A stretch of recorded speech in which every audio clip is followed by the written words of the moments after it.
வாழ்க வையகம், வாழ்க வளமுடன். குரு வாழ்க, குருவே துணை.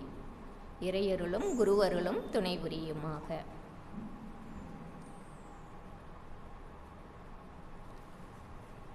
இந்த இனிமையான மாலை பொழுதில் இங்கு வீற்றிருக்கும் அனைத்து சான்றோர்களையும் வணங்கியும் வாழ்த்தியும் வாழ்க வளமுடன் என்று கூறி அனைவரையும் வரவேற்பதில் பெருமகிழ்ச்சி அடைகிறோம். பவானி அறிவுத்திருக்கோயில் சார்பாக இன்றைய சிந்தனை விருந்து தன்னிறைவுக்கான வழி அப்படிங்கிற தலைப்பில் ராமசாமி ஐயா அவர்கள் பேச இருக்கிறாங்க. முதல் நிகழ்வாக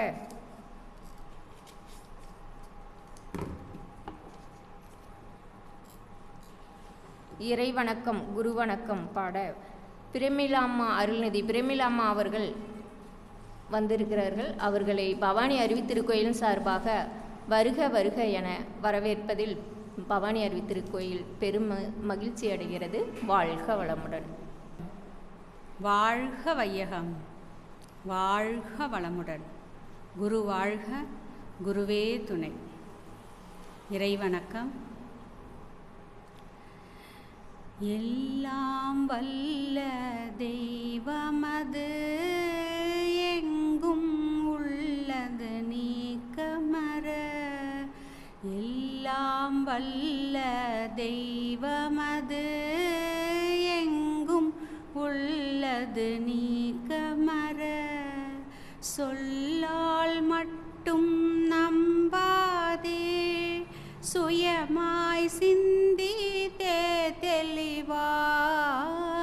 சொல்லால் மட்டும் நம்பாதே, சுயமாய் சிந்தித்தே தெளிவாய்.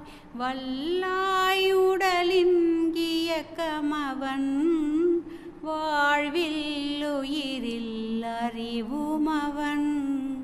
கல்லார் கற்றார் செயல் விளைவாய், காணும் இன்ப துன்பமவன். அவனின் இயக்கம் அணுவாற்றல், அணுவின் கூட்டு பக்குவம் நீ. அவனின் இயக்கம் அணுவாற்றல், அணுவின் கூட்டு பக்குவம் நீ. அவனில் தான் நீ உன்னிலவன், அவன் யார் நீ யார் பிரிவேது.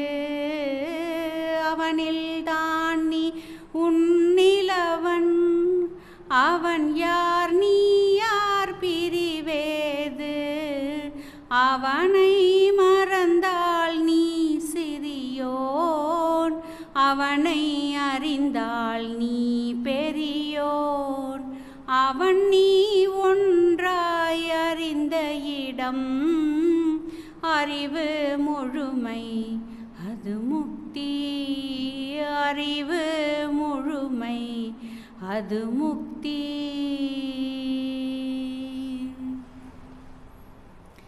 குருவணக்கம். அண்டமதில் உருவெடுத்து அறிவை பெற்று, அவ்வறிவு ஒன்று முதல் அறதாகி, கொண்ட மேலாம் இவ்வுருவில் குறிப்பில்லாமல் கோடான கோடி எண்ணி அனுபவித்து, கண்ட பலன் என அறிய நினைந்தேன். அப்போ கருத்துணர்த்தி கனல் மூட்டி கருவாம் ஞான குண்டலினி என்னும் என் மெய்யுணர்வு எழுப்பி, குறித்தனை அறிவித்த குருவே அன்பே. குறித்தனை அறிவித்த குருவே அன்பே. குருவே அன்பே, குறித்தனை அறிவித்த குருவே அன்பே. வாழ்க வளமுடன். குருவணக்கம் பாடிய அம்மா அவர்களுக்கு நன்றி. அடுத்தபடியாக தவம் நடத்தி கொடுக்க துணை பேராசிரியர் அருள்நிதி விஸ்வநாதன் ஐயா அவர்களை வரவேற்கிறோம். வாழ்க வளமுடன். நாடி சுத்தி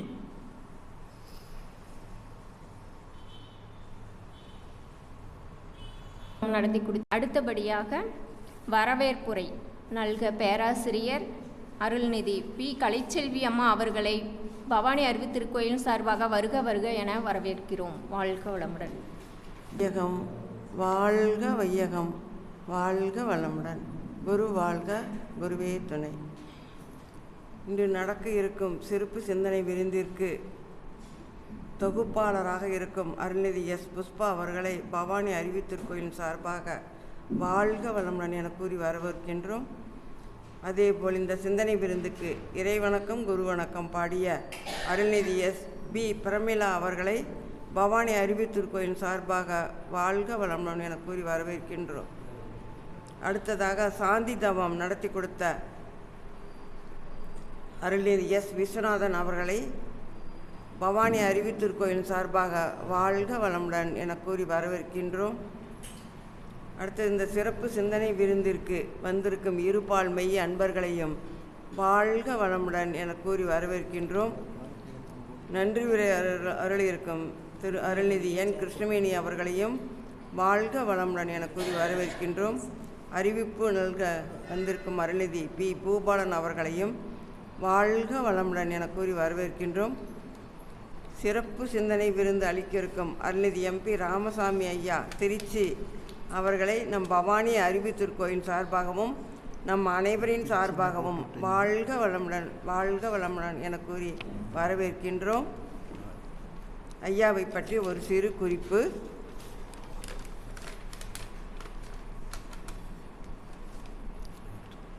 பெயர் அருள்நிதி எம்பி ராமசாமி அவர்கள் திருச்சி. ஐயா அவர்கள் இன்ஜினியர் மற்றும் எம்பிஏ பட்டதாரி படித்துள்ளார்.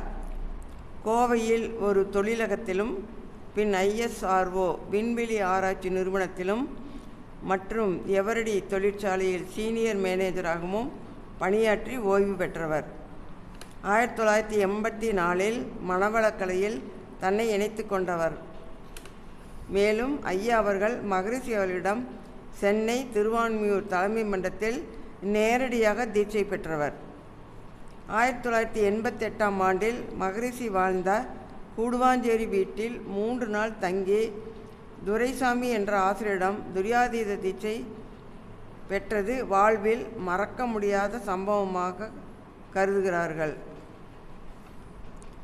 அந்த காலகட்டத்தில் அந்த 3 நாள் ஆசிரியருடன் இரவும் பகலும் உண்டும் உறங்கியும் கற்றுக்கொள்ளும் வாய்ப்பை பெற்றவர். இத்தகைய சிறப்புகளுக்கு சொந்தக்காரரான ஐயா அவர்கள் நம்மை இன்று சிந்திக்க வைக்க இருக்கும் தலைப்பு தன்னிறைவுக்கான வழி.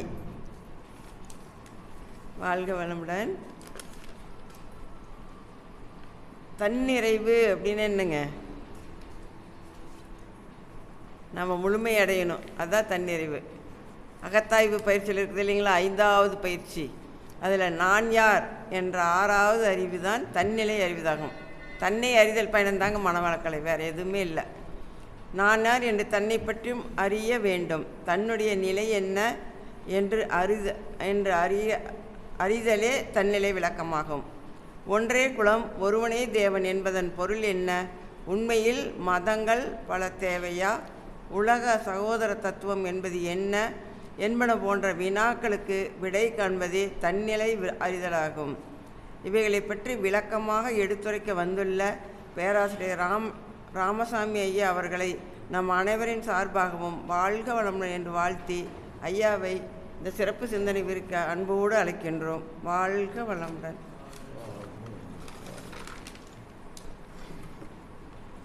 அறிவில் கருவாகி அன்னை வடிவான தந்தையே,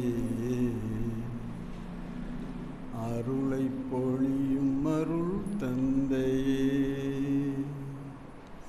அன்பில் உருவாகி அறிவில் கருவாகி அன்னை வடிவான தந்தையே,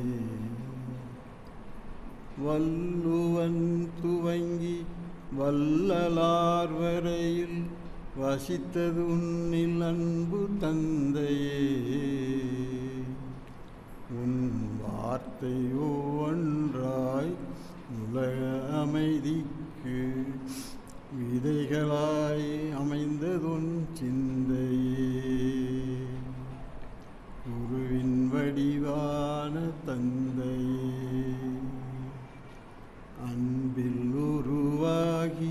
அறிவில் கருவாகி அன்னை வடிவான தந்தை, அருளை பொழியும் அருள் தந்தை, அருளை பொழியும் அருள் தந்தை. வாழ்க. இன்றைய சிந்தனை விருந்துக்கு வந்திருக்கும் சிந்தனையாளர்கள் அனைவரையும் வாழ்த்தி வணங்கி வரவேற்கிறேன். தலைப்புக்குள்ளே போகிறதுக்கு முன்னாடி இந்த தலைப்பு எப்படி வந்ததுன்னு பார்க்கலாம். நம்ம பொறுப்பாசிரியர் ஒரு நாள் ஃபோன் பண்ணி இந்த மாதிரி நீங்கள் வெள்ளிக்கிழமை சிந்தனை விருந்தில் பேசணும் அப்படின்னாரு. நமக்கு இந்த மாதிரி மேடையில் பேசியெல்லாம் பழக்கம் கிடையாது. அதனால் சரி ஒரு முயற்சி. அப்புறம் சரி என்ன தலைப்பு சொல்லுங்கய்யா, நான் ஏதாவது கொஞ்சம் தயார் பண்ணி பேசலாம் அப்படின்னு. அதுக்கு அவர் நீங்களே தலைப்பையும் யோசனை பண்ணிக்கங்கன்னு சொல்லிட்டாரு. ஏன்னா ஒரு 2-3 நாள் எடுத்துக்கங்க, தலைப்பை யோசனை பண்ணி அதான் சொல்லுங்கன்னாரு. அப்புறம் நாம் உடற்பயிற்சிக்கு வருவோம், தவத்துக்கு வருவோம். அந்த தவ முடிவில் வாழ்க்கை மலர்கள் அந்த சிந்தனை அது படிப்போம். இப்போ அடுத்த நாள் பார்க்கும்போது அந்த தலைப்பு அந்த தேதியில் பார்த்தோம்னா தன்னிரவுக்கு வழின்னு இருந்தது. அதை படிக்கும்போது அந்த மகரிஷியினுடைய அந்த கருத்து மனசுக்குள்ளே ஓடிட்டே இருந்தது. அப்போது வீட்டுக்கு வந்தோடனே அவருக்கு ஃபோன் பண்ணி சொல்லிட்டேன், இந்த தான் தலைப்பு, தன்னிரவுக்கு வழி. அதில் ஆக்சுவலாக மகரிஷி என்ன எழுதியிருந்தார்னா, அவர் இந்த 80-90 வாக்கில் அதிகமாக வெளிநாடு பயணமெல்லாம் போவார். போனால் 4 மாதம் 5 மாதத்துக்கு வெளிநாட்டிலேயே இருப்பார். சென்னைக்கு அப்பப்போ வருவார். வரும்போதெல்லாம் நாங்கள் போய் சந்திப்போம், தவத்தில் கலந்துக்குவோம். அவரும் சாயந்தரமெல்லாம் தவத்தில் கலந்துக்குவார். அப்போ சொன்னார், இந்த மாதிரி வெளிநாட்டில் நான் பார்க்குறேன், எல்லோரும் இந்திய நாடு ஒரு ஏழை நாடு அப்படிங்கிற மாதிரி தான் எல்லாம் பார்க்குறாங்க. நிறைய இந்தியர்கள் அது குறித்து தமிழர்கள் இந்தியாவில் எல்லாருமே அங்கே வேலை பார்க்குறாங்க. அப்போ நான் யோசித்தேன், என்ன இந்திய நாட்டில் என்ன இல்லை, என்ன வளம் இல்லை நம்மக்கிட்ட? இயற்கை வளம் நிறையா இருக்குது, அறிவு வளம் இருக்குது, எல்லா வளமும் இருக்குது. ஏன் இப்படி இந்த மாதிரி ஒரு நிலைமை அப்படின்னு யோசிக்கிறாரு. அப்போது அவருடைய சிந்தனையில் என்ன தோணுது அப்படின்னா, இது எல்லாத்துக்குமே காரணம் ஒரு நம்ம மக்கள் நம்மளுக்கான ஒரு அரசாங்கத்தை சரியாக அமைச்சிக்க முடியல. இது ஒரு நம்முடைய குறை தான் அப்படிங்கிற மாதிரி சொல்கிறார். இப்போ அரசியல்வாதிகள் அந்த ஊழல் அதை பற்றியெல்லாம் அவர் சொல்கிறாரு. இப்போது இந்த காரணம் என்ன, எதனால் இந்த மாதிரி வந்தது அப்படின்னா, அது அவங்க மேலே பழி போடாமல் மகரிஷி டிப்ளமேட்டிக்காக என்ன சொல்கிறாருன்னா, இது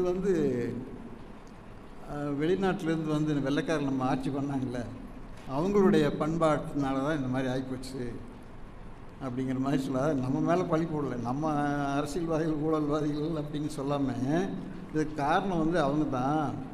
அவங்க அவங்க பண்பாட்டு கலாச்சாரத்தை எல்லாம் இங்கே கொண்டு விட்டு, அதனால் நம்ம இதெல்லாம் கெட்டு போச்சு அப்படிங்கிற மாதிரி ஒரு கருத்தை சொல்கிறாரு. அப்புறம் பொதுவாக நம்முடைய மக்கள் தன்னிறைவோடு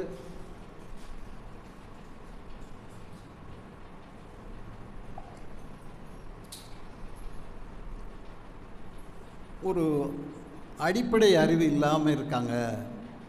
அதாவது ஒரு ஆரோக்கியமான வாழ்க்கை, சுகாதாரம், உணவு எப்படி சாப்பிடுறது, தண்ணி எப்படி, எதுவுமே தெரியாமல் இருக்காங்க. இதுக்கு நாம் என்ன பண்ணணும் அப்படின்னு அதுக்கு ஒரு வழின்னு சொல்கிறார்.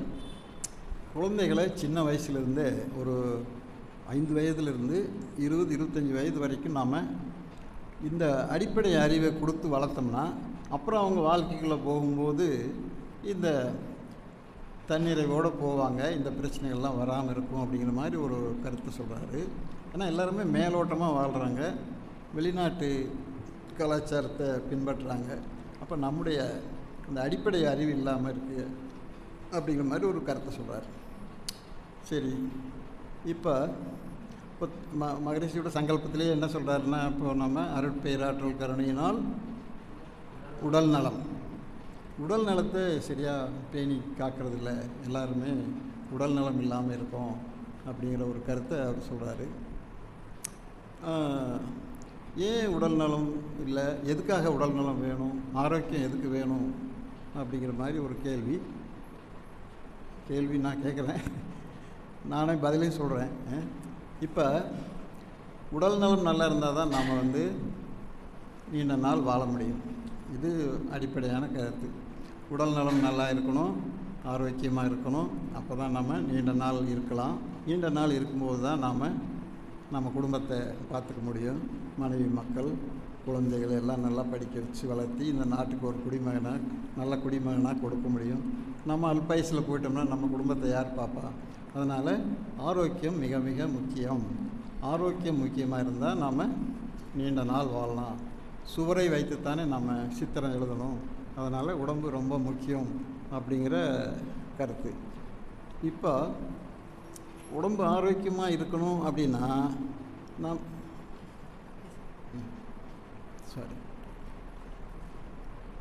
ஆரோக்கியம் இல்லை அப்படிங்கிறது என்னன்னு தெரிஞ்சிட்டா நம்ம ஆரோக்கியம் என்னங்கிறது நம்ம பார்த்துக்கலாம்.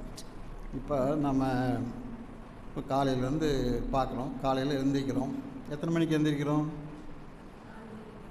நானே பதிலும் சொல்கிறேன், நீங்கள் கேட்டால் போதும்.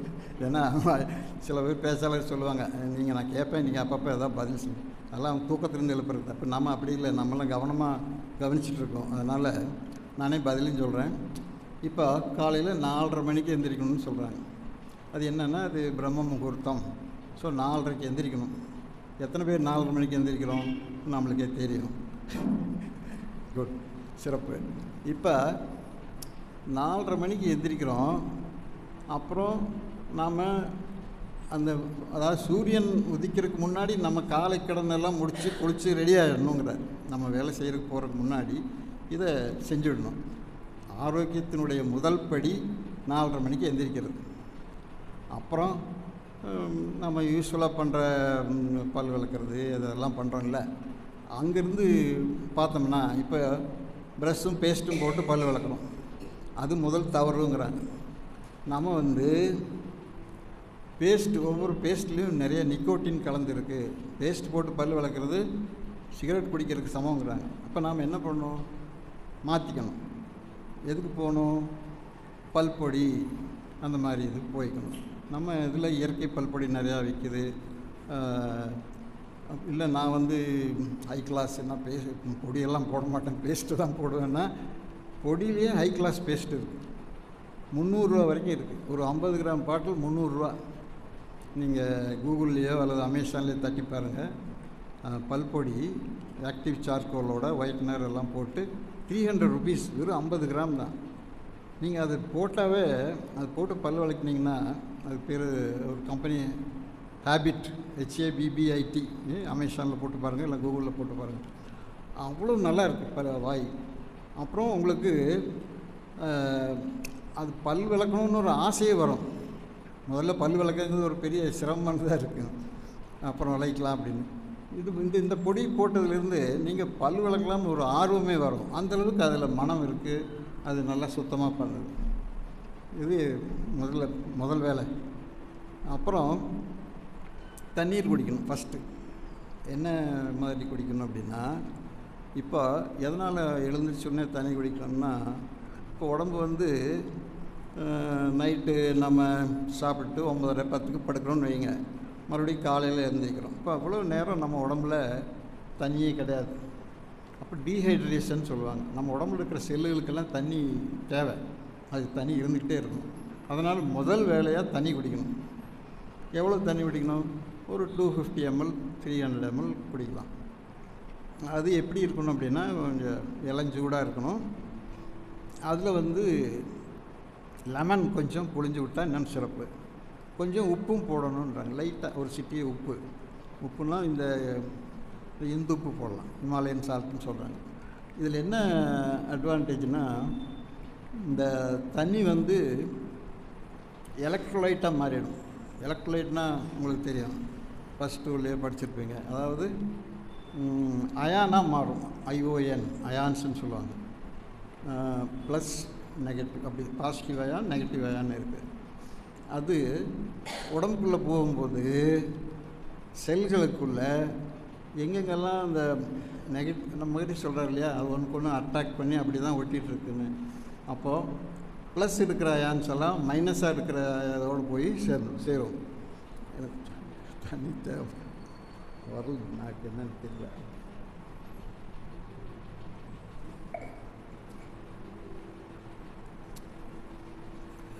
ஆக என்ன விட்ட தண்ணீர் வந்து முதல்ல குடிக்கணும். அது ரொம்ப இம்பார்ட்டன்ட். இப்போ தண்ணி பற்றி வந்தோன்னா நான் மற்றதையும் சொல்லிடுறேன். நாள் பூரா நம்ம உடம்பு டீஹைட்ரேஷன் ஆகாமல் பார்த்துக்கணும். டீஹைட்ரேஷன்னா அது ஆகாமல் பார்க்கணும். என்ன பண்ணோம்னா, நீங்கள் கூகுளில் அமேசானில் பார்க்கலாம். 1 கிலோ எடை இருந்தால் ஒரு 30 ml ஆவது குடிக்கணும்.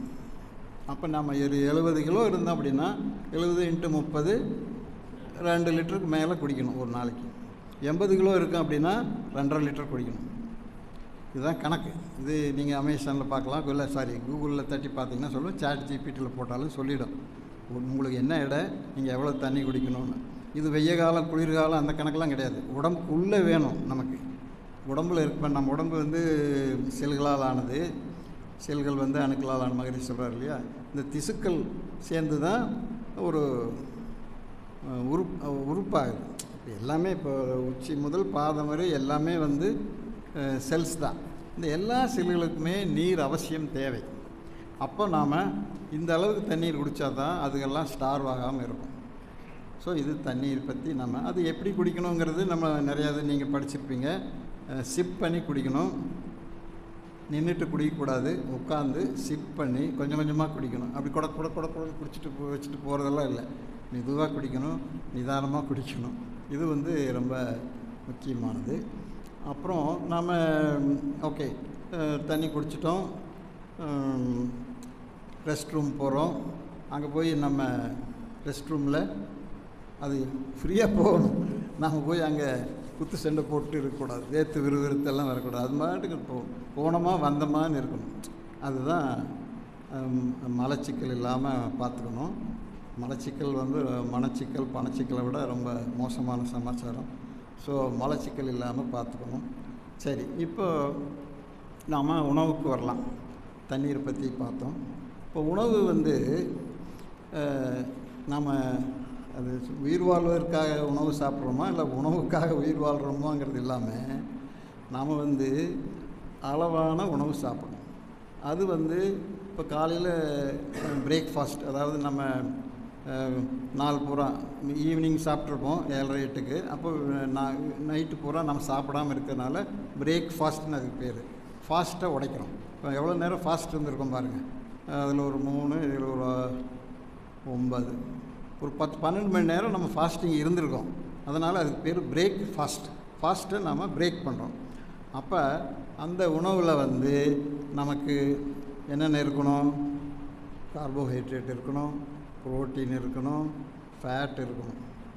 இந்த 3 சேர்ந்தது தான் உணவு. இப்போ நம்ம இட்லி சாப்பிட்றோன்னு வச்சுக்கோங்க. இட்லி தோசை சாப்பிட்றோம். அதில் பூரா கார்புனா கார்போஹைட்ரேட். இப்போ நீங்கள் பார்த்தீங்கன்னா இப்போ இந்த சுகர் டெஸ்ட்டு பண்ணுறவங்களுக்கு என்ன எம்டி ஸ்டமக்கில் வந்து ப்ளட் எடுத்து சுகர் பார்ப்பாங்க ஒரு ரீடிங்கு.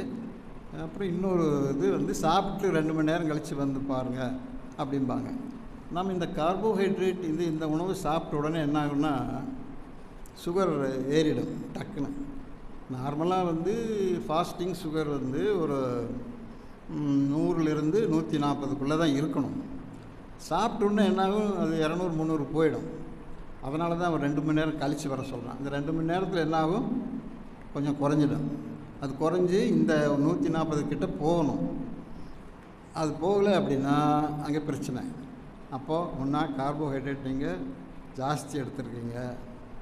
இது வந்து எல்லாத்துக்குமே பொருந்தும், சுகர் பேஷண்ட்டுக்குன்னு இல்லை. இந்த சுகர் பேஷண்ட்டுக்கு காரணமான இதே தான் இது. எதனால் இப்போ சுகர் பேஷண்ட்டு நம்ம கேட்குறோம், ஏன்னா சுகர் வந்துருச்சுன்னீங்களே, எதனால் வந்து தெரியுமான்னா தெரியலைங்க. ஏதோ வந்துருச்சு. நம்ம ஏதோ ஒரு புண்ணு வந்தது 6ல் டாக்டருக்கு போனேன், அவர் டெஸ்ட் பண்ணார், பார்த்துட்டு உங்களுக்கு சுகர் இருக்குன்ட்டார், அவ்வளோதான். அதுக்கப்புறம் அடுத்த நாள் மெட்ஃபார்மின் மாத்திரை போட்டுக்கிட்டே இருக்கோம். இப்போ இந்த சுகர் ஏன் வந்ததுங்கிறது நமக்கு தெரியணும் ஃபஸ்ட்டு. இது பார்த்திங்கன்னா இப்போது சிறிய விளக்கம் கொடுத்துட்றேன். அதுக்காக சுகர்னு ஆரம்பிச்சிட்டோம், அதனால் அதை சொல்லிடலாம். இதுதான் பிரச்சனை. நான் ஸ்கிரிப்ட் வச்சுட்டு பேசலை, அதனால் அப்படி இப்படி மாறி மாறி முன்ன பின்ன இருக்கும், கொஞ்சம் பொறுத்துக்குங்க. இப்போ கார்போஹைட்ரேட் சாப்பிட்றோம். சுகர், கார்போஹைட்ரேட்டுங்கிறது சுகர் தான். வெறும் சுகர் சாப்பிட்டாலும் சரி, இல்லை இட்லி சாப்பிட்டாலும் சரி, சப்பாத்தி சாப்பிட்டாலும் எல்லாத்துலேயும் சுகர் தான், கார்போஹைட்ரேட். எல்லா தானியங்களையும் கார்போஹைட்ரேட் இருக்குது. அது பத்தாதுன்னு காஃபி டீ வேறு சாப்பிட்றோம், அதில் சுகர் போடுறோம், அந்த சுகரும் சேர்ந்துக்குது. இதை ஜீரணம் பண்ணுறதுக்காக அது எது ஜீரணம் பண்ணும் உடம்புல? இன்சுலின் வந்தால் தான் அந்த சர்க்கரையை டைஜஸ்ட் பண்ண முடியும். அப்போ பேங்க்ரியாஸ், அதாவது கணையம் சர்க்கரையை இன்சுலினை கொடுக்குது. இப்போ நம்ம கார்போஹைட்ரேட் ரொம்ப ஜாஸ்தி சாப்பிட்டோன்னு வச்சுக்கோங்க. இப்போ இந்த அளவில் இருக்கிறது இப்படி போயிடுச்சு அப்படின்னா, அப்போ என்ன பண்ணணும்? இன்சுலின் ஜாஸ்தி கொடுக்கணும். அது ஜாஸ்தி கொடுத்து அந்த இன்சுலினை கீழே கொண்டு வரும். அதுதான் இந்த நம்ம ரீடிங் பார்க்குறது.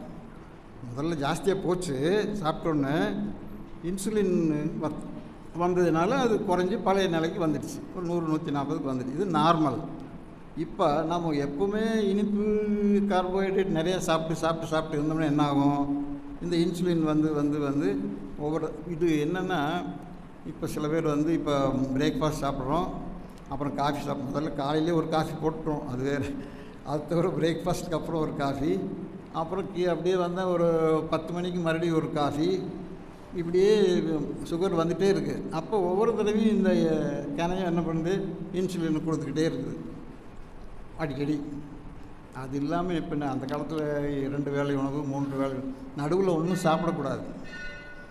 அப்படி இருந்தால் தான் அதனுடைய வேலைக்கு அது சரியாக இருக்கும். இப்போ நடுவு நம்ம இப்படி இந்த என்ன சொல்கிறதுக்கு எடை நடுவில் சாப்பிட்றதுக்கு என்ன சொல்கிறதுங்க? அதான் காலையில் பிரேக்ஃபாஸ்ட் சாப்பிட்டோம், மத்தியானம் சாப்பிட போகிறோம், நடுவில் நொறுக்கு தீனியெல்லாம் சாப்பிடுவோம். இப்போ நொறுக்கு தீனியெல்லாம் நம்ம நிறுத்தணும். இந்த ஏதோ ஒரு படத்தில் நாயகனில் அந்த பொண்ணு அவங்க அப்பாட்ட சொல்லும், அப்பா இதெல்லாம் நிறுத்திடுவேன், கள்ளக்கடத்தல்காரன் இதெல்லாம் பண்ணிகிட்டு இருப்பான், அப்பா இதெல்லாம் நிறுத்திடுங்கப்பா அப்படிங்க. அப்பா அவர் சொல்லுவான், எல்லாத்தையும் நிறுத்த சொல்லு, நான் நிறுத்துறேன். அந்த மாதிரி நம்ம எல்லோரும் நிறுத்தி அது நம்ம உடம்பு நாம் தான் பார்த்துக்கணும். அப்போ நொறுத்தீனியே நம்ம ஸ்டாப் பண்ணணும். ஓகே, இப்போ நம்ம இந்த இன்சுலின் கதைக்கு வருவோம். இப்போ நீங்கள் அடிக்கடி இப்படி நடுவு ஏறி இறங்குச்சுன்னா இந்த கணையம் என்ன பண்ணும்? ஒவ்வொரு தடவையும் இன்சுலினை கொடுத்துட்டே இருக்குது. அப்போ ஒரு ஸ்டேஜில் அது என்ன சொல்லும்? அவ்வளோதான்ப்பா, நம்மளால் முடியாது, ஏதோ என்னால் முடிஞ்சது கொஞ்சம் கொடுக்குறேன், அதை வச்சு நீ சமாளிக்க முடியும் பாரு. அது பத்தாது. அப்போ என்ன ஆகும்? ரத்தத்தில் சுகர் ஏறிக்கிட்டே போயிடும். அப்போது என்ன பண்ணுறாரு டாக்டரு? சரி, இப்போ என்ன ஒரு மெட்ஃபார்மின் போட்டிங்களா, 2ஆக போடுங்க, இல்லைன்னா சாப்பாட்டுக்கு முன்னே ஒன்று போடுங்க, சாப்பிட்டு அப்புறம் ஒன்று போடுங்க அப்படிம்பாரு. அது டோசேஜ் ஜாஸ்தி பண்ணிகிட்டே போக வேண்டியது தான்.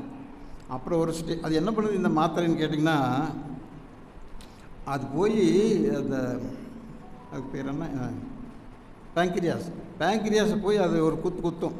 இதப்பா இன்சுலின் கேட்குறாங்க, கொடுன்னு. எங்கிட்ட கொஞ்சம் தான் இருக்குது, இந்தா எடுத்துக்கோ. அது எதோ இருக்கிறத கொஞ்சம் சுரண்டி கொடுக்கும். அதுதான் இந்த மாத்திரை பண்ணுது. இப்போ இந்த மாத்திரையை போட்டு இருக்கிற இன்சுலின் எல்லாம் அது காலி பண்ணிடுச்சு அப்படின்னா ஒரு ஸ்டேஜில் ஸ்டாப் ஆகிடும், இன்சுலினே இல்லை. அப்போ என்ன பண்ணணும்? அப்புறம் இன்ஜெக்ஷன் தான் போடணும், இன்சுலின் இன்ஜெக்ஷன். அது இன்சுலின் போட்டு அது ஒரு இன்சுலின் ரெசிஸ்டன்ஸ்ன்னு ஒன்று சொல்லுவாங்க, அது டெவலப் ஆகிடும் கொஞ்சம் நாள் ஆனால். அப்படியே படிப்படியாக போனால் சொல்கிறேன் நம்ம அதுக்குள்ளே விழிப்புணர்வு மாற்றிக்கினா அது வேறு விஷயம். அது கண்டுக்கலைன்னா என்ன ஆகும்? அது அப்படியே போய் டயாலிசிஸ் தான் போடும். ஏன்னா இன்ஜெக்ஷன் போட்டாலும் வேலை செய்யாது, அப்புறம் டயாலிசிஸ் தான். டயாலிசிஸ் போனால் உங்களுக்கு தெரியும் எவ்வளோ நாள், அதுக்கப்புறம் பெரிய மண்டலத்துக்கு போக வேண்டியதான். ஸோ நம்ம இது சுகர்னு ஆரம்பித்ததுனால இந்த பாயிண்ட்டுக்கு வந்துட்டோம். இப்போ நமக்கு உணவு எப்படி இருக்கணும் அப்படிங்கிறத பார்த்தோம் நம்ம. அதாவது கார்போஹைட்ரேட் இருக்கணும், புரோட்டீன் இருக்கணும், ஃபேட் இருக்கணும். அது ஒரு ரேஷியோ சொல்கிறாங்க, 40-30-30. அதாவது 40% கார்பனா 30% புரோட்டீன், ஒரு 30% ஃபேட். இதுதான் அந்த ரேஷியோ. இப்போ நமக்கு சுகர் கார்போஹைட்ரேட் ஜாஸ்தியாக போனால் இந்த பிரச்சனை, இது ஜாஸ்தியாக போச்சுன்னு வச்சுங்க, இதுக்கப்புறம் வரேன்.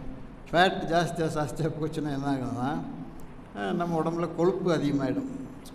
இந்த கொழுப்பு 2 விதமாக இருக்குது. ஒன்று வந்து விசரல் ஃபேட்டும்பாங்க. அதாவது இப்போ இந்த இடத்துல இப்படி பிடிச்சிங்கன்னா 2% ஒட்டணும், ஒட்டலைன்னா அங்கே உள்ள கொழுப்பு இருக்குதுன்னு அர்த்தம். அதாவது தோலுக்கு அடி இருக்கிறது ஒரு வகையான கொழுப்பு, அது விசரல் ஃபேட்.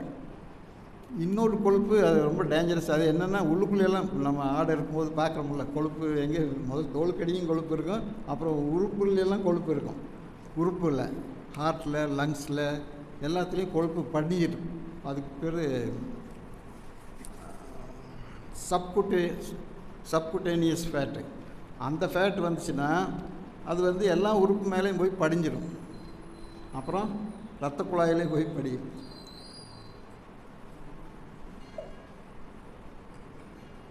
இப்போ இரத்த குழாய் கொழுப்பு இல்லாமல் இப்படி இருக்குது அப்படின்னா, உள்ள கொழுப்பு வந்துச்சுன்னா இப்படி ஆகிடும்.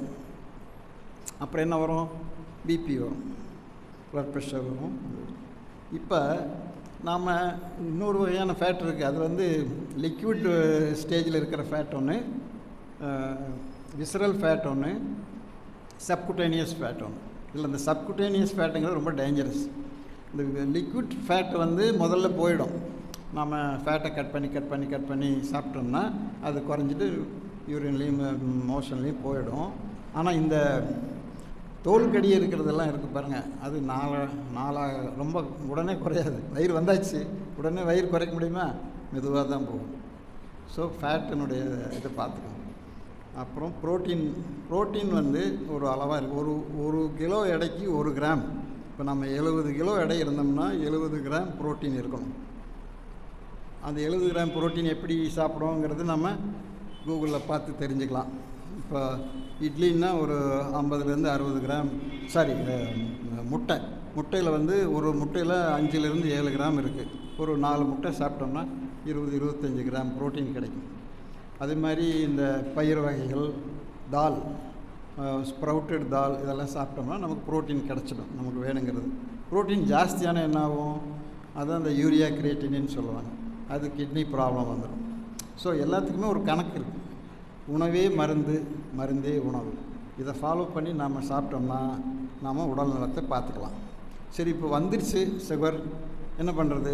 ஆரம்ப கட்டத்தில் இருந்துச்சுன்னா நீங்கள் அதை கண்ட்ரோல் பண்ணி யூட்டர்ன் பண்ணி நார்மலுக்கு போக முடியும். அது போகாமல் அதை பரவாயில்ல, நான் இப்படியே கண்டினியூ பண்ணுறேன், நான் நல்லா ஆசைப்பட்டதை சாப்பிட்டு திருப்தியாக சாப்பிட்டு சீக்கிரமாக போய் சேர்ந்துடுறேன் அப்படின்னா பிரச்சனை இல்லை. ஆனால் நம்ம யூட்டர்ன் போட்டு திரும்பி வர முடியும். அதை ஆரம்பத்த கட்டத்தில் பார்த்தோம்னா விட்டுடக்கூடாது. எந்த பிரச்சனையுமே வந்து உடனே அதை ஒரு சொல்யூஷன் கொடுக்கும், தீர்வு. அது இல்லாமல் விட்டுடக்கூடாது. மேலோட்டமாக பார்த்துட்டு சரி பரவாயில்ல, கொஞ்சம் ஜாஸ்தியாக இருக்குது, ஒரு மாத்திரை, இன்னும் கொஞ்சம் ஜாஸ்தியாக 2 மாத்திரை போட்டுக்கிறோம், இல்லைன்னா இன்சுலின் போட்டு ஓட்டிடலாம், இப்படியெல்லாம் நம்ம இருக்கக்கூடாது. அதை சால்வ் பண்ணோம். ஓகே, இப்போ உணவு பற்றி நம்ம சொன்னோம்.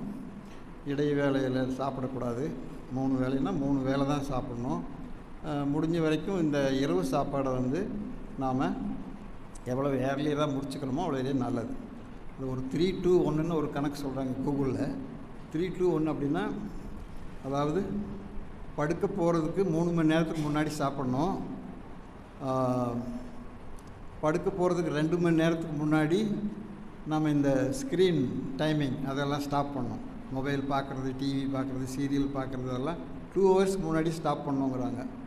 அப்புறம் 1, இந்த 1 வந்து தண்ணி குடிக்கிறது. படுக்க போகிறதுக்கு 1 மணி நேரத்துக்கு முன்னாடி தண்ணி குடிக்கிறது நிறுத்திடணும். இல்லை அதுக்கு மேலே நான் படுக்க போகும்போது ஒரு 1/2 லிட்டர் குடிச்சு படுத்தோம்னா அப்புறம் 2 மணிக்கு எந்திரிக்கணும் ரெஸ்ட் ரூமுக்கு. இதெல்லாம் பிரச்சனை. இதெல்லாம் நம்ம பார்த்து பண்ணிட்டோம்னா உடல் நலம், கொஞ்சம் ஆரோக்கியத்தை பார்த்துக்கலாம். சரி, இதெல்லாம் பண்ணிட்டோம். இப்போ உறக்கம் வந்து உறக்கம் எப்படி இருக்கணும் அப்படின்னா, நாம் உறங்க போனோம், தூங்குறதே தெரியல, படுத்தேன் தூக்கம் வந்துச்சு, காலையில் தான் எழுந்திரிச்சேன். நம்ம தூங்குறது தெரியக்கூடாது.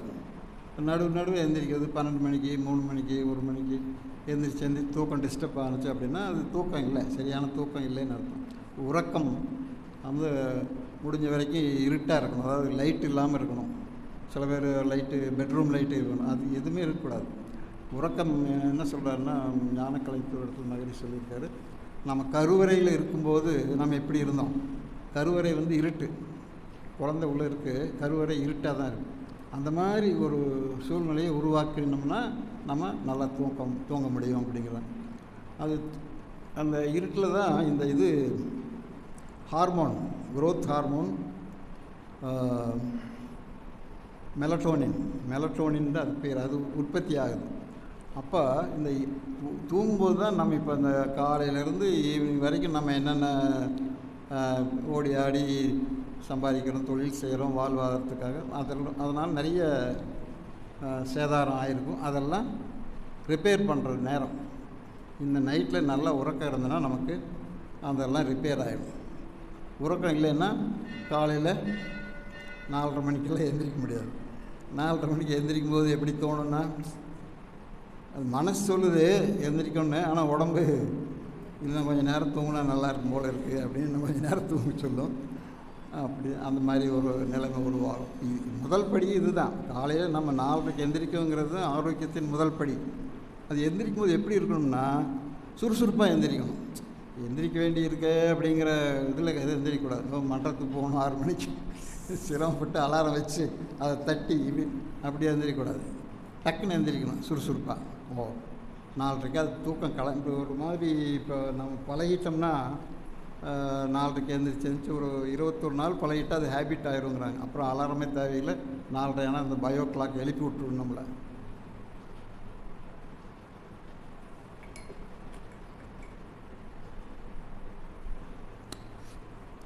எழுந்திருக்கும் போதே நமக்கு ஒரு பிரச்சனை இருக்குது பாருங்கள். எழுந்திருக்கும் போது இங்கேருந்து பெருவல் வரைக்கும் நரம்பு ஒன்று இழுக்குது அப்படிம்பாங்க சில பேர், சயாட்டிக் நர்வ் ப்ராப்ளம். அப்புறம் லேசாக தலை சுற்றுது எந்திரிச்சு உட்காந்தா, அது தைராய்டு ப்ராப்ளமெல்லாம் இருக்கலாம். பிபி இருந்தாலும் அது லேசாக வரும். காலை கீழே ஊன்றேன், குதிகாலெலாம் ஒரே வலி, எழுந்திரிக்கவே முடியல, எரிச்சல், ஆரோக்கியம் இல்லை. இதெல்லாம் வந்து நமக்கு ஆரோக்கியம் இல்லைங்கிறது நமக்கு தெரியணும். தெரிஞ்சால் தானே அதை நம்ம சரி பண்ண முடியும். எப்படி வந்து தெரியல, ஏன் வந்து தெரியலன்னா நம்ம அதை சரி பண்ண முடியாது. ஸோ இதெல்லாம் நம்ம கற்றுக்கணும். இப்போ நிறையா இருக்குது, கூகுளில் இருக்குது, ChatGPTயில் இருக்குது. இதெல்லாம் போட்டோம்னா அதுக்கு என்ன சொல்யூஷனுங்கிறது சொல்கிறாங்க. இப்போ இந்த மாதிரி ஆரோக்கியமான வாழ்க்கைக்குள்ளே நம்ம போகணும். அப்புறம் சில பேர் என்ன நினைக்கிறாங்கன்னா, நான் இப்போ நல்லா இருக்கேன், ஒன்றும் இல்லை எனக்கு அப்படிங்கிற மாதிரி நினைக்கிறேன். அது ஒரு மித்து. நாம் ஆரோக்கியமாக இருக்கும்போதே ஆரோக்கியத்தை தொடருவதற்காக என்ன செய்யணுமோ அதை செய்யணும். நான் இப்போ நல்லா இருக்கேன், எதுக்கு என்ன டாக்டர், எதுக்கு நம்ம அதை செக்கப் பண்ணணும், இது ஆரோக்கியமாக இருக்கும்போதே ஆரோக்கியத்தை தொடருவதற்காக நாம் என்ன செய்யணுமோ அதை செய்யணும். இது ஒரு முக்கியமான சமாச்சாரம். இப்போ மகிழ்ச்சி சொன்ன மாதிரி முதல்ல நம்ம வந்து உடல் நலத்துக்கு முக்கியத்துவம் கொடுக்கணும். ஓகே. இப்போ ரெண்டாவது பார்த்திங்கன்னா என்ன சொல்கிறாங்க, ரெண்டாவது அருள் பேராற்றல் கருணையினால் உடல் நலம் நீலாயுள் நிறை செல்வம். இப்போ ஆரோக்கியமாக இருந்தோம்னா நமக்கு நீலாயுள் கிடச்சிடும், அது போனஸ் மாதிரி. இப்போ நிறை செல்வம், அதாவது செல்வம், பொருளாதாரம் வேணும். இப்போ பொருளாதாரம்னா இப்போ நம்ம வந்து நாட்டினுடைய பொருளாதாரத்தை எல்லாம் பற்றி பேச போகிறதில்ல. குடும்பத்தில் இருக்கக்கூடிய பொருளாதாரம், நமக்கு ஒரு வருமானம் வருது, நம்ம மாதத்தில் இவ்வளோ செலவு பண்ணுறோம், இவ்வளோ இஎம்ஐ கட்டுறோம், லோன் கட்டுறோம், மிச்சம் எவ்வளவு இருக்குது, இது மாதிரி அதை ஃபைனான்ஸை கண்ட்ரோல் பண்ணுறது தான் குடும்ப பொருளாதாரம். இப்போ ஒன்றும் வருமானத்தை முதல்ல சேர்த்தணும், அது ஒன்றும் அதுக்கு மாற்று கருத்தே கிடையாது. நம்ம பொருள் இல்லாருக்கு இவ்வுலகம் இல்லை. ஸோ பொருள் தேவை. இதில் வருமானத்தில் இப்போ தியரி என்ன சொல்லுதுன்னா, 2 டைப்பான வருமானம் இருக்குது. ஆக்டிவ் இன்கம், பேசிவ் இன்கம் படிச்சிருப்பீங்க. ஆக்டிவ் இன்கம் அப்படின்னா நாம் நேரடியாக இருந்தால் தான் பைசா வரும், புரியுதுங்களா? அது உதாரணத்துக்கு இப்போ நான் ஒரு கார்பெண்டர், தொழில் செஞ்சால் தான் பைசா. நான் ஒரு கடை வச்சுருக்கேன், கடையில் நான் உட்காந்து நான் இருந்தால் தான் எனக்கு பணம் வரும். நான் இல்லைன்னா கடை பூட்டிட்டு தான் போகணும், இல்லைன்னா வேறு எவனா சுட்டிட்டு போயிடும்.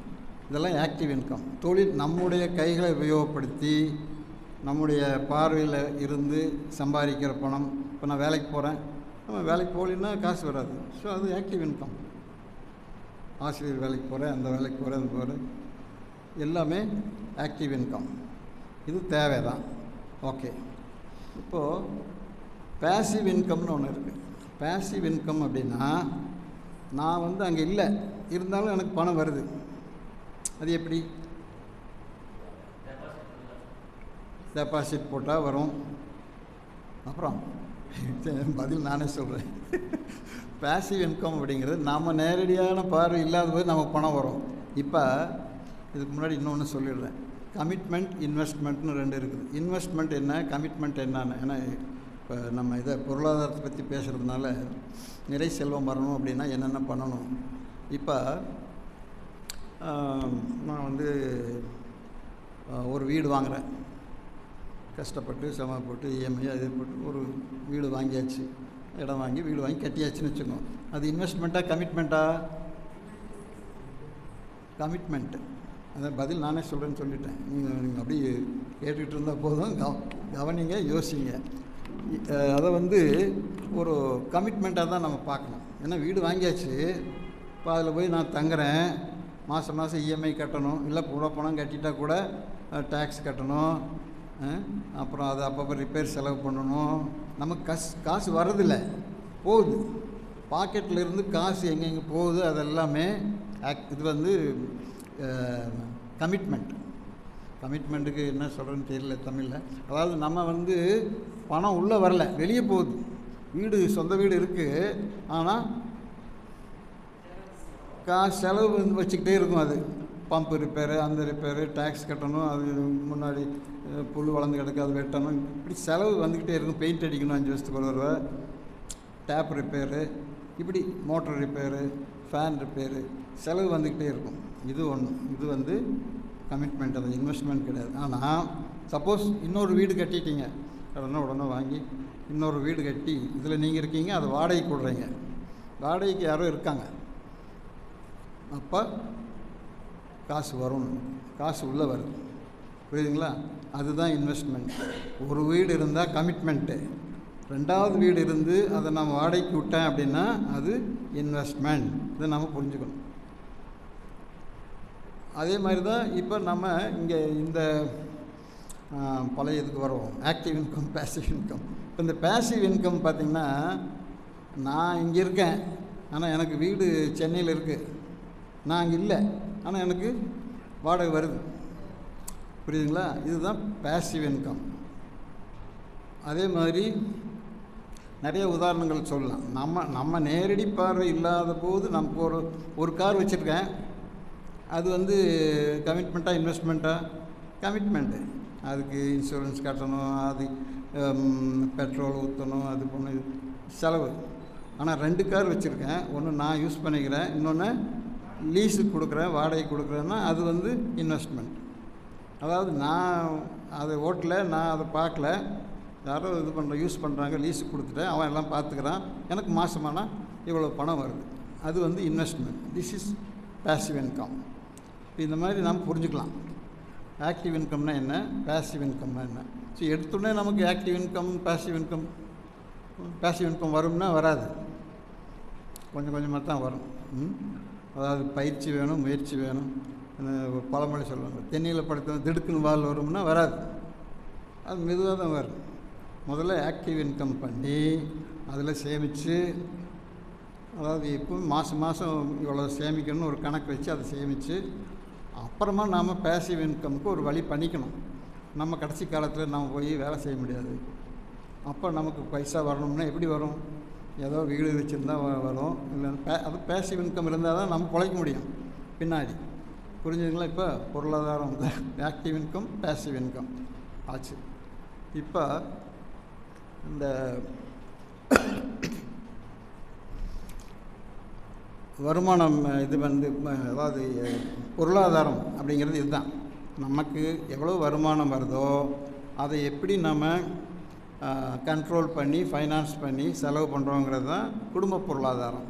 ஒரு நாட்டினுடைய பொருளாதாரம் அதே மாதிரி தான். அவங்க மொத்தம் எவ்வளோ வருமானம் வருது, இதுக்கு எவ்வளோ செலவு, ஆர்மிக்கு எவ்வளவு, இதுக்கு எவ்வளோ, இதுக்கு பிரித்து போடுறாங்களே, அது மாதிரி நம்ம குடும்பத்தில் சின்ன அளவில் நம்ம பண்ணுறோம்.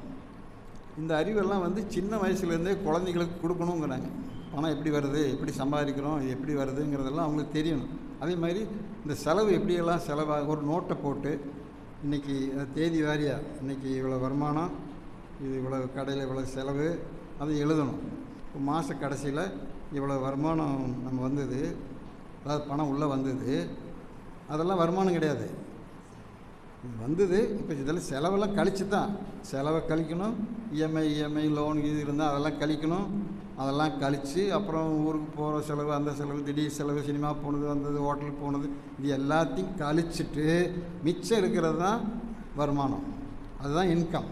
நம்ம இவ்வளோ பணம் வருது, எனக்கு 1 கோடி செலவு, வருமானம் 1 கோடி வந்து செலவு 1 கோடியான வருமானம் இல்லை. ஸோ அதனால் இதை நம்ம குடும்ப பொருளாதாரத்தில் பண்ணணும். இந்த மாதிரி பண்ணோம்னா தான் அதாவது நம்ம எழுதினா தான் நமக்கு தெரியும். இங்கே இவ்வளோ வந்திருக்கு, இவ்வளோ செலவாகிருக்கு, இவ்வளோ மிச்சம் வச்சுருக்கோம். இது இருப்பு. மிச்சம் இருக்கிறது தான் இருப்பு. மகரிஷி சொல்கிற மாதிரி இருப்பு நிலை அதுதான். அந்த மிச்சம் வருமானம் வர்ற பணத்தை எல்லாம் செலவு பண்ணிகிட்டே இருந்தோம்னா இருப்பு 0 ஆகிடும். ஓகே, இப்போ இந்த இருப்பை சேமித்து தான் நம்ம பேசிவ் இன்கத்துக்கு வழி பண்ணணும் பிற்காலத்தில் நம்ம பிழைக்கிறதுக்கு. இந்த மாதிரி இந்த ரிச் டாட் புவர் டாட்னு ஒரு புக் இருக்குது. அதில் இதெல்லாம் வருது. நம்ம குழந்தைகளுக்கு இதை பற்றியெல்லாம் சொல்லிக் கொடுக்கணும் அப்படிங்கிறார் மகரிஷி. 5லிருந்து 20 வயதுக்குள்ளே நம்ம மக்களுக்கு அடிப்படை அறிவு, அடிப்படை பொருளாதாரம், அடிப்படை அரசியல், அடிப்படை விஞ்ஞானம் இதெல்லாம் சொல்லிக் கொடுக்கணுங்கிறார். மேலோட்டமாக அவங்க படிச்சுட்டு போயிட்டு வாழ்க்கைக்குள்ளே போதுறாங்க. பிரச்சனைகளை தாங்க முடியாமல் எவ்வளோ பிரச்சனை நான் பார்க்குறோம் நியூஸ் பேப்பர்லலாம், சூசைடு அது இதெல்லாம். இப்போ பொருளாதாரத்தை பற்றி நாம் பார்த்தோம். அடுத்தது பேசிக் அடிப்படை ஒரு விஞ்ஞானம் தெரிஞ்சிருக்கணும். அது வாழ்க்கையில் நமக்கு எப்படி யூஸ் ஆகுங்கிறத நம்ம பார்க்கலாம். ஏன்னா நமக்கு எதுக்கு விஞ்ஞானம், நான் பாட்டுக்கு வீட்டோடு இருந்துட்டு சாப்பிட்டு போயிட்டுருக்கேன், எதுக்கு விஞ்ஞானம்? அடிப்படை விஞ்ஞானம் தெரிஞ்சிருக்கணும். இப்போ அடிப்படை விஞ்ஞானம்னா என்னென்ன? Biology, physics, chemistry. பயாலஜி உயிரியல் பற்றி அது நம்ம மகரிஷியே சொல்கிறாரு, எப்படி உயிரினங்கள் தோன்றுச்சு, பரிணாம வளர்ச்சி, இதெல்லாம் நம்ம பார்க்குறோம். நம்மளுக்கு அது ஓரளவுக்கு தெரிஞ்சிருக்கு. ஃபிசிக்ஸ், கெமிஸ்ட்ரி அது படித்தா தான் தெரியும். இப்போ ஃபிசிக்ஸில் வந்து பார்த்திங்கன்னா நம்ம இப்போ ஒரு சப்ஜெக்டை பார்த்துட்டு வந்துட்டுருக்கோம். ஃபிசிக்ஸில் வந்து மெயினாக நியூட்டன்ஸ் லாஸும் ஐன்ஸ்டீன்ஸு அவரோட தியரியும் தான் மெயின். அது அடிப்படை விஞ்ஞானம். அது தெரிஞ்சிருக்கணும். அடிப்படை ஞானம் நமக்கு எல்லாத்துக்குமே தெரிஞ்சிருக்கணும். இப்போ நியூட்டன்ஸ் லாஸ் எடுத்துட்டோம்னா அந்த நியூட்டனின் 3 விதிகள் ரொம்ப ஃபேமஸ்ஸு. ஸ்கூலில் எல்லாத்துக்கும் தெரிஞ்சிருக்கும், காலேஜ் போனவங்களுக்கும் தெரிஞ்சிருக்கும். என்ன 3 விதிகள்? முதல் விதி என்ன சொல்லுது அப்படின்னா, எந்த பொருளுமே அதனுடைய நிலையில் இருக்க விரும்புது, மாற்றம் வராத வரைக்கும். இப்போ ஒரு இது இருக்குது, இந்த பொருள் இங்கேயே தான் இருக்குது, அது அங்கேயே தான் இருக்கும், நான் அப்படி தள்ளினா தான் அது ஆடும். அதனால் எந்த பொருளுமே கல்லோ மலையோ எல்லாமே அதனுடைய இடத்துல இருக்க தான் விரும்புது, அங்கே தான் இருக்கும். Unless otherwise acted upon by external force. அதாவது வெளியிலிருந்து ஏதாவது ஒரு விசை வந்தால் வழியே அது அங்கேயே தான் இருக்கும். இதுதான் முதல் விதி. இது இனர்ஷியான்னு சொல்லுவாங்க. இப்போ இது நமக்கு வாழ்க்கையில் எங்கே இது உபயோகமாகும் அப்படின்னு நம்ம பார்க்கணும். இப்போ எதுவுமே வந்து ஒரு நிலையில் இருக்குது, அந்த நிலையிலிருந்து அடுத்த நிலைக்கு போகணும் அப்படின்னா அதுக்கு ஒரு ஆக்ஷன் தேவை. ஏன் அந்த பொருள் அங்கேயே இருக்குது? அதுதான் அதனுடைய இயற்கை, அதனுடைய இயல்பு. இது 2வது விதி என்ன சொல்லுது அப்படின்னா, இப்போ ஒரு பொருள் நகர்ந்து போயிட்டுருக்கு, அதுக்கு ஒரு விசை தேவை, அந்த விசை கொடுத்தா அது நகருது, அந்த விசைக்கு ஏற்ப அது நகரும். இது 2வது விதி. ஓகேங்களா? 3வது விதி வந்து, இப்போ எந்த பொருளுமே ஒரு ஆக்ஷன் கொடுக்கும்போது ஒரு எதிர்வினை வருது. இந்த மாதிரி 3 விதிகள் இருக்குது. இது வாழ்க்கையில் நமக்கு அதிகமாக உபயோகமாகிற விதி. உதாரணமாக சொல்லணும்னா, இப்போ ஆக்ஷன் ரியாக்ஷன் சொல்கிறோம். ஒரு வினை ஆற்றும் போது எதிர்வினை ஒன்று வருது. அப்போ நாம் இப்போ எந்த வினை ஆற்றுறோமோ அதுக்கு எதிர்வினை ஆப்போசிட் டைரெக்ஷனில் இருக்கும். இப்போ பாருங்கள், ஒரு வண்டியில் போயிட்டுருக்காரு, இன்னொன்று எதிரில் வருது. இப்போ ரெண்டு எதிரெதிரில் வரும்போது விபத்து ஏற்பட்டுச்சு அப்படின்னா ரொம்ப சிவியராக இருக்கும். ஏன்னா அது ஒரு ஆக்ஷன் வரும், இது ஒரு ஆக்ஷன் வரும். இப்போ இது இப்படி போயிட்டே இருக்குது, இதுவும் போயிட்டே இருக்குது. அப்படி போயிட்டு லேசாக டச் பண்ணால் விபத்து கம்மியாக இருக்கும். இப்போ ஆக்ஷன் ரியாக்ஷன் அதெல்லாம் நமக்கு ஓரளவுக்கு தெரிஞ்சிடும். நம்ம இப்போ இந்த 3 விதியில் நம்ம மகரிஷியினுடைய தத்துவப்படி பார்த்திங்கன்னா, இப்போ ஏதாவது ஒரு செயல் இருந்துச்சுன்னா அதுக்கு எதிர் செயல் வரும், ஆக்ஷன் ரியாக்ஷன் வரும். இப்போ நம்ம சுத்த வெளியில் என்ன சொல்கிறாரு மகரிஷி, அதாவது ஆரம்பத்தில் ஆதி எனும் பரம்பொருள் மெய் எழுச்சி பெற்று அணுவென்ற உயிராகி அப்படின்னு வர்றாரு. ஆதி எனும் பரம்பொருள் மெய் எழுச்சி பெற்றது அப்படிங்கிறார். இப்போ அது எழுச்சி பெறதுக்கு ஏதோ ஒரு காரணம் இருக்கணும். அது தானாக எழுச்சி பெறாதில்ல, அதுக்கு ஒரு எழுச்சி பெறதுக்கு ஒரு காரணம் இருக்கணும். அப்படி தான் அப்புறம் யோசிக்கிறார் அவர். இப்போ இது ஏன் எழுச்சி பெற்றது அப்படின்னு பார்க்கும்போது அதில் இயற்கையாகவே ஒரு என்ன சொல்கிறது, அந்த அழுத்தம், சூழ்ந்தழுத்தும் ஆற்றல் இருக்குது. அந்த சூழ்ந்தழுத்தும் ஆற்றல்னால தான் இது உருவாச்சு அப்படிங்கிறார். இப்போ இயற்கையிடம் இன்னொரு பாட்டு என்ன சொல்கிறேன்னா, 2வது பாட்டு, ஆதி எனும் பரம்பொருள் மெய் எழுச்சி பெற்று அணுவென்ற உயிராகிறது. அந்த கடல் வணக்க பாட்டு இன்னொன்று ஞாபகம் மட்டும் டக்குன்னு கேட்டு அது இன்னொரு பாட்டு சொல்லுங்கள். அண்டமையில் உருவெடுத்து அறிவை பெற்று அது இது இல்லை, இறைவனுக்கு பாடல். அழுத்தமெனும் உந்து ஆற்றல் ஒன்றை கொண்டு அணு முதலாய் அண்ட கோடி அனைத்துமாச்சு. அழுத்தம் இருந்தது, அதனால தான் அணுக்கள் உருவாச்சு அப்படிங்கிறார். இப்போ ஏதாவது ஒரு ஆக்ஷன் இருந்தால் தான் அது ரியாக்ஷன் இருக்கும். அப்போது நமக்கு இருக்கிறதே சுத்த வெளி ஒன்று தானே, அதில் இங்கே இன்னொன்று இருந்தால் தானே அது வரும். அது எப்படி வந்தது அப்படின்னு கேட்குறாங்க. அப்போ தான் அவர் அந்த சூழ்ந்தெழுத்து மாற்றல் கொண்டு வர்றார். தன்னைத்தானே இறுக்கிச்சு, இன்னொரு இல்லை, அங்கே இருக்கிறதே ஒன்று தான், சுத்த வழி ஒன்று தான். அது தன்னைத்தானே இறுக்கி கொண்டு அணுவாக உற்பத்தி ஆயிடுச்சு அப்படின்னு சொல்கிறார். ஆனால் இயற்கையில் நம்ம இதில் அந்த மாதிரி நடக்காது. 2 பொருள் வேணும். ஏதாவது ஒன்று ஆக்ஷன் இருந்ததுன்னா ரியாக்ஷன் அந்த மாதிரி வேணும். உதாரணமாக சொல்லணும்னா, இப்போ ஒரு பலூன் இருக்குது, நம்ம காற்று ஊதுறோம், அது அப்படியே பெருசாகிட்டே போகுது. ஒரு குறிப்பிட்ட ஸ்டேஜ் வந்து வெடிச்சிருது. இப்போ என்ன, காற்று உள்ளே இருந்தது, பலூனு இருக்குது, வெடிச்சிருச்சு. இப்போ இந்த ரெண்டு பொருள் தேவைப்படுது, அப்போ தான் அது ஆக்ஷன் ரியாக்ஷன் வரும். இங்கே அப்படி இல்லை, சுத்த வெளி ஒன்று தான் இருக்குது. அப்போ அதில் எப்படி வந்தது, தன்னிருக்க சூழ்ந்தெழுத்து மாற்றல். அந்த மாதிரி அவர் மகரிஷி அதுக்கு காரணம் சொல்கிறார். தன்னைத்தானே இறுக்கிக்கிச்சு, இன்னொரு பொருள் இல்லைங்க, தன்னைத்தானே இறுக்கி கொண்டு ஓகே சூழ்ந்தெழுத்து மாற்றல் இருந்தது. அதனால் அது சூழ்ந்தழுத்தி அணு அது உற்பத்தி ஆகுது. அதாவது ஃபஸ்ட்டு என்ன உற்பத்தி ஆகுது, ஆரம்பத்தில் என்ன ஃபஸ்ட்டு இறைத்துகள், சூழ்ந்தெழுத்து மாற்றல் அப்படி வந்தது. ஏன்னா அங்கே 2 இல்லை, இருக்கிறதே ஒன்று தான். மற்ற எல்லாத்துக்குமே 2 இருக்கணும், அப்போ தான் அது நடக்கும். இங்கே அப்படி இல்லை. ஏன்னா வரிசையாக வராரு. ஆதி எனும் பரம்பொருள் மெய் எழுச்சி பெற்றது அப்படின்னா அது ஏன் எழுச்சி பெற்றதுன்னு கேள்வி வருதில்ல.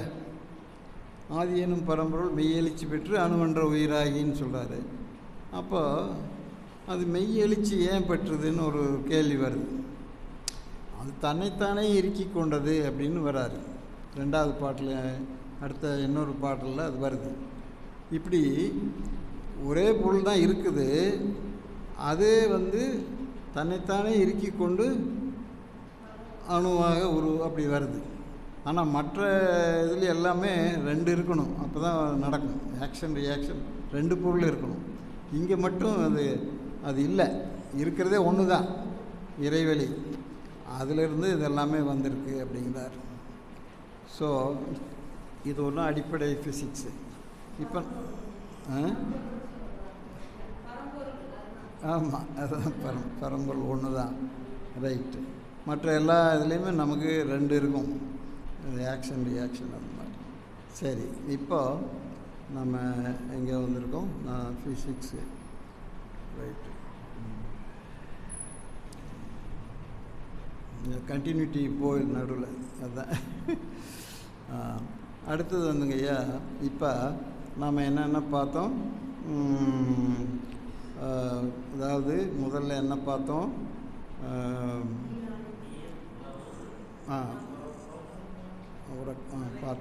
உடலை பற்றி இது பார்த்தோம்.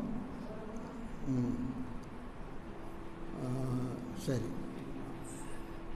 இப்போ நம்ம இதுக்கு வந்துட்டோம்,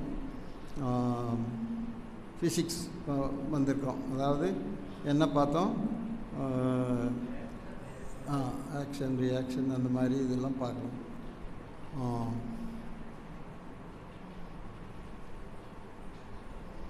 என்ன இங்கே விட்டுட்டேன் நான், என்ன டாப்பிக்கே பார்த்ததுன்னு தெரியல. நமக்கு இதில் பழக்கம் கிடையாது, அதனால் வர மாட்டேங்குது. சரி, இப்போ இதை பற்றி பார்த்தோம். எப்படி நம்ம ரிசோர்ஸ் எல்லாம் எப்படி கண்ட்ரோல் பண்ணோம், ஆக்டிவ் இன்கம், பேசிவ் இன்கம் எல்லாம் பார்த்தோம், கமிட்மெண்ட் பார்த்தோம், இன்வெஸ்ட்மெண்ட்டு. இப்போ நமக்கு இது ஒரு உதாரணமாக சொல்லலாம். ஒரு நபர் நார்மல் வாழ்க்கையை நடத்திட்டு இருக்கிறவர் ஒரு நாள் நண்பர் மூலமாக இந்த மாதிரி மன்றத்துக்கு தியானத்துக்கு போகிறான்னு வைங்க. தியானத்துக்கு போகிறாரு. தியானம் பண்ணும்போது அவருக்கு ஒரு உடம்புக்கு நல்லா இருக்குது, இது பரவாயில்ல, நல்லா இருக்குது, செய்யலாம் போல் இருக்குது, தொடர்ந்து செய்யலாம் அப்படின்னு நினைக்கிறாரு. அப்படி செஞ்சுட்டு வராரு. அப்போ அவருக்குள்ளே ஒரு மாற்றம் இருக்குது. பழைய நபர், ஏதாவது ஒரு பேர் வச்சுக்கங்களேன், என் பேரே வச்சுக்கலாம், பழைய ராமசாமி இருக்கார். ஒரு 40 வயசு வரைக்கும் ஒரு மாதிரி வாழ்ந்துட்டுருக்காரு. இப்போ அதுக்கப்புறம் ஒரு நண்பர் மூலமாக மன்றத்துக்கு வராரு.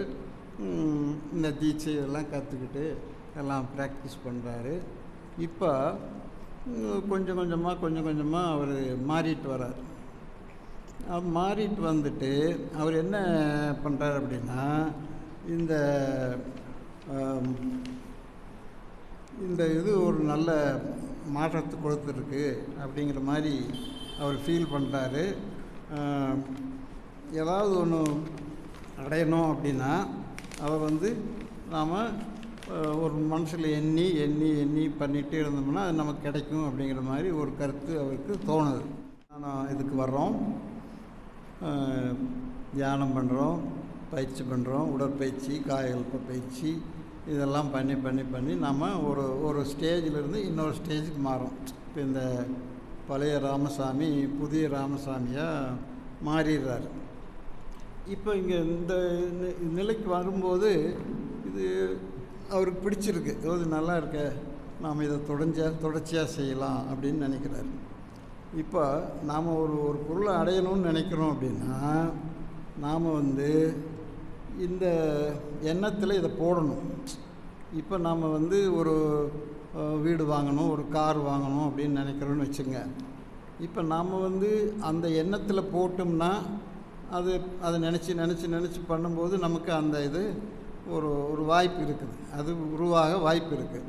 ஆனால் என்ன சொல்கிறாங்க அப்படின்னா, நாம் ஒரு பொருளை அடையணும்னு நினைக்கிறத விட அந்த பொருளை வாங்கக்கூடிய திறமை நமக்கு வர்ற மாதிரி, ஒரு செல்வ நிலை வர்ற மாதிரி நம்ம வாழ்க்கையை அமைச்சுக்கணும் அப்படிங்கிறது தான் இந்த கருத்தாக இருக்குது.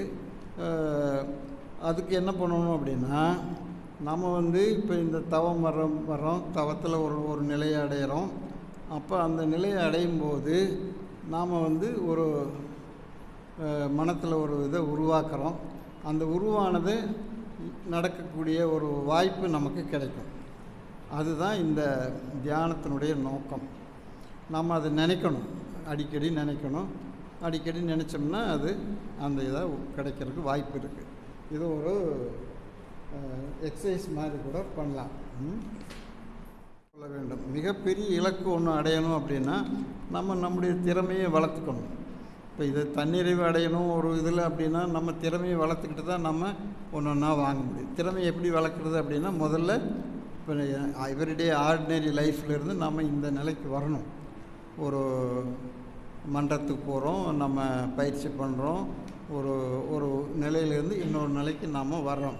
இப்படி வரும்போது நாம் என்ன நினைக்கிறோமோ அதை நமக்கு பிரபஞ்சம் கொடுக்கும் அப்படின்னு சொல்கிறாங்க. பிரபஞ்சம்னா அருட்பேராற்றல் மூலமாக நமக்கு இது கிடைக்கிறதுக்கு நிறைய வாய்ப்புகள் இருக்குது அப்படின்னு சொல்கிறாங்க. இப்போ நம்ம சொல்கிறோம்ல, அந்த ஒரு கவிதை ஒன்று இருக்குது.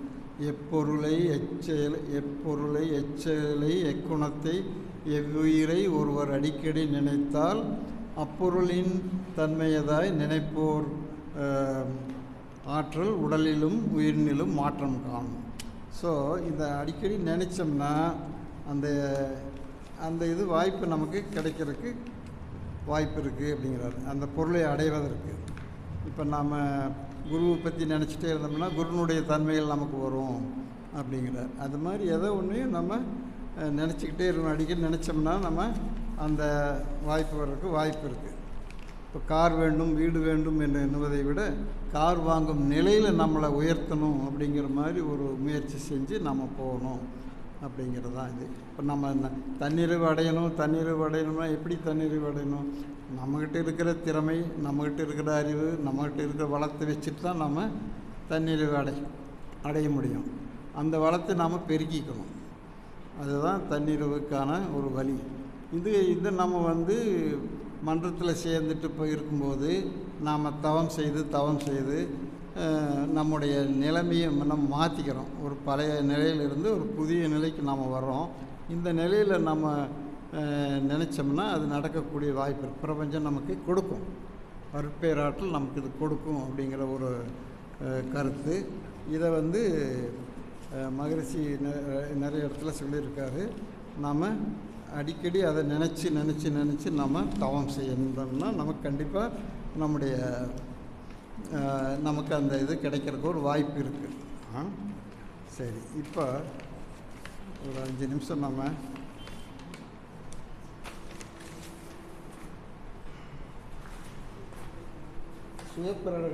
பிரகடனம் சொல்கிறோம்ல, அதை செய்வோம். கொஞ்சம் எல்லோரும் ஒரு தவநிலைக்கு வந்துடுங்க. அமைதியாக உட்காருங்க. சங்கல்பம் செய்கிறோம். நம்ம மனதை ஆக்கினையில் வச்சுக்கோங்க. உடம்பை ஆடாமல் அசையாமல் வச்சுக்கோங்க. முதுகுத்தண்டு, கழுத்து, தலை நேராக இருக்க மாதிரி வச்சுக்கிறோம். இப்போ நான் சொல்கிறது அப்படியே உள்வாங்குங்க. நீங்கள் திருப்பி சொல்ல வேண்டாம், மனசுக்குள்ள நினைக்க வேண்டாம். அப்படியே உள்வாங்கினா போதும். சங்கல்பம் செய்கிறோம். அருட்பேராற்றல் நான் தன்னிறைவோடு வாழ என்ன செய்ய வேண்டுமோ அதை சரியாக செய்ய வழிநடத்துகிறது. நான் நினைத்தது நடக்க, எனது இலக்கை நான் அடைய அருட்பேராற்றல் தன்னுடைய வழிகாட்டுதல் படி என்னை வழிநடத்தி செல்கிறது. என் உடல், மனம், ஆற்றலை அதிகமாய் வளர்த்திட அன்பும் இணக்கமும் அமைதியுடன் செல்வமும் அனைத்திலும் மேன்மையும் என் வசமாக்கிட அருட்பேராற்றல் உறுதுணையாக இருக்கிறது. ஐயும் அறிவொளியே, ஸ்ரீயும் கிளியும் சவ்வும் செல்வ வளமே, நானும் நீயாகிட யோகருள் புரிந்திடுவாயே. எனது வீடும் குடும்பமும் அனைத்து விதமான உயர் நன்மையும் உயர் மேன்மையும் பெற்று அனுதினமும் செலுத்தி கொண்டே இருக்கிறது. நான் செய்யும் அனைத்து செயல்களிலும் உயர் நன்மையும் உயர் மேன்மையும் பெற அருட்பேராற்றல் ஒவ்வொரு நாளும் வழிநடத்தி செல்கிறது.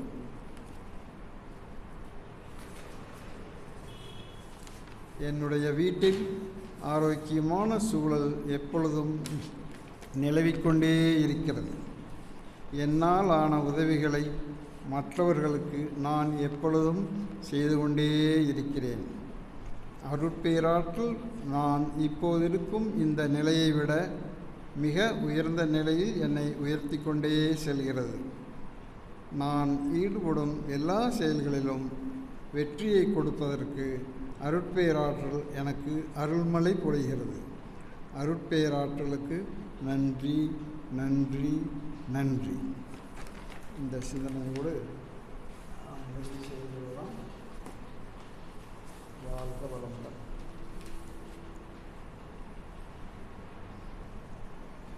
வாழ்க வளமுடன். தன் நிறைவுக்கான வழி அப்படிங்கிற தலைப்பில் ஐயா அவர்கள் சிந்தனை விருந்து கொடுத்துருந்தாரு.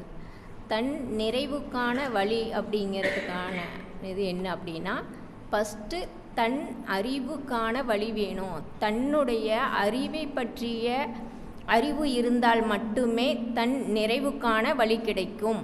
தன் அறிவுக்கான வழி என்ன அப்படின்னா, ஒவ்வொருவரும் உடலை பற்றிய சிந்தனை வேண்டும்.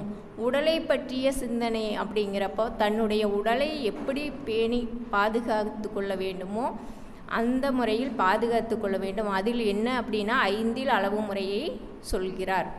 அதில் நாம் ஃபஸ்ட்டு உடலை பற்றிய அறிவு இருந்தால் மட்டுமே தன் நிறைவுக்கான வழி கிட்டும்.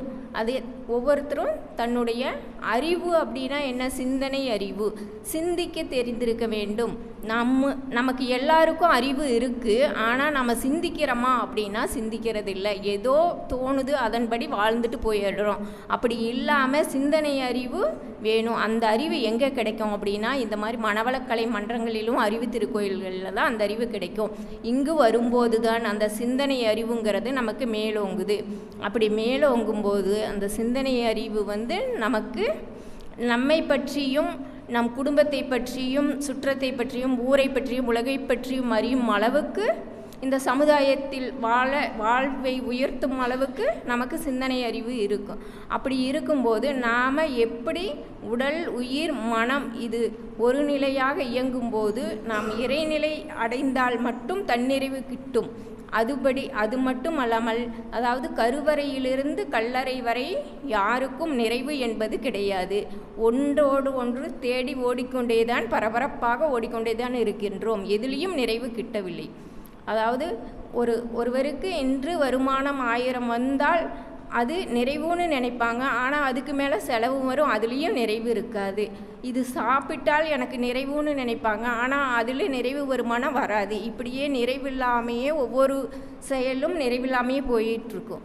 அது நிறைவு எங்கே வரும் அப்படின்னா, இந்த மாதிரி நம்ம மன்றங்களில் தவம் செய்யும்போதும் உடற்பயிற்சி தவம், அதாவது காயகல்ப பயிற்சி, இப்படி பயிற்சி செய்யும்போது நம்ம பற்றி அறிவு வரும், மற்ற சமுதாயத்தை பற்றியும் அறிவு வரும்.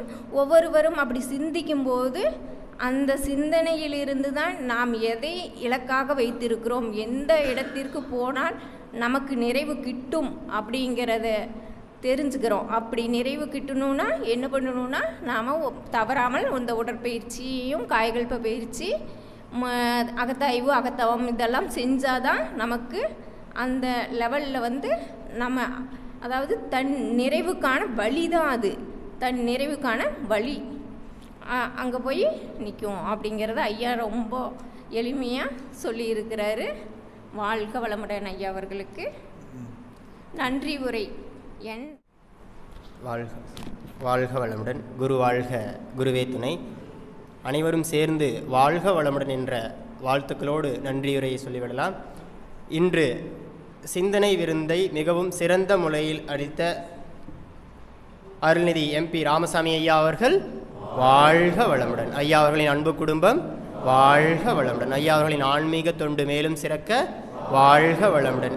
நிகழ்ச்சியை மிகவும் சிறந்த முறையில் தொகுத்து வழங்கிய அருள்நிதி S. புஷ்பா அம்மா அவர்கள் வாழ்க வளமுடன். அம்மா அவர்களின் அன்பு குடும்பம் வாழ்க வளமுடன். இறைவணக்கம் குருவணக்கம் இசைத்த அருள்நிதி B. பிரமிளா அம்மா அவர்கள் வாழ்க வளமுடன். அம்மா அவர்களின் அன்பு குடும்பம் வாழ்க வளமுடன். அதனைத் தொடர்ந்து சாந்தி தவம் சிறந்த முறையில் நடத்திய அருள்நிதி எஸ் விஸ்வநாதன் ஐயா அவர்கள் வாழ்க வளமுடன். ஐயா அவர்களின் அன்பு குடும்பம் வாழ்க வளமுடன்.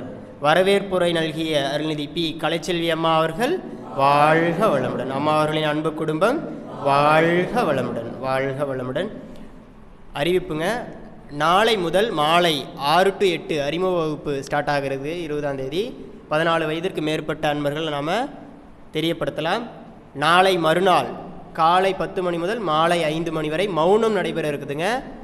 முடிந்தவரை அனைத்து ஆசிரியர்களும் கலந்து கொண்டு பயன்பெறுவோம். அது மட்டும் இல்லாமல் நாளை மறுநாள் தியான தினம் அப்படின்னு ஒன்று அறிவிச்சிருக்காங்க.